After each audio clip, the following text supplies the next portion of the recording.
Hi, I'm Chef Tony Matassa of BBQGuys.com, ShoppersChoice.com site.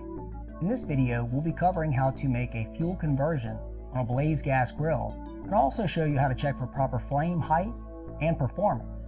We'll begin by changing all of the brass orifice fittings on the burners. To do this, remove all cooking grids and flame tamers to expose the burners. On the bottom rear of each burner, there is a cotter pin. Using your hand or a pair of pliers, remove the cotter pin, which will free the burner.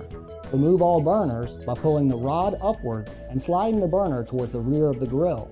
Through the now empty hole in the grill's basin, you should see the orifice, which is the brass fitting on the tip of the valve.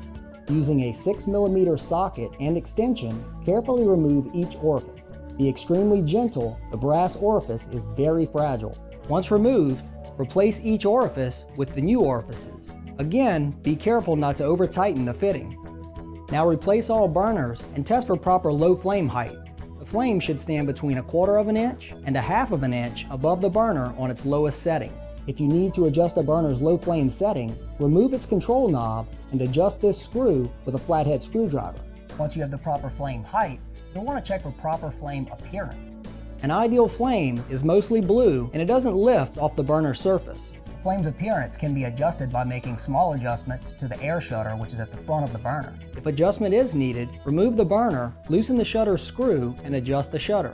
If the flame is yellow, open the shutter some to make the flame bluer. If the flame is lifting off the burner, slightly close the shutter. Retighten the screw, reinstall the burner, and repeat if necessary. For Blaze 4 and 5 burner models, you also need to change the orifice that goes to the rear infrared burner. This can be done by removing the plate on the rear of the grill. Now remove and replace the brass orifice. The rear burner has a larger fitting, which differentiates it from the smaller main burner orifices.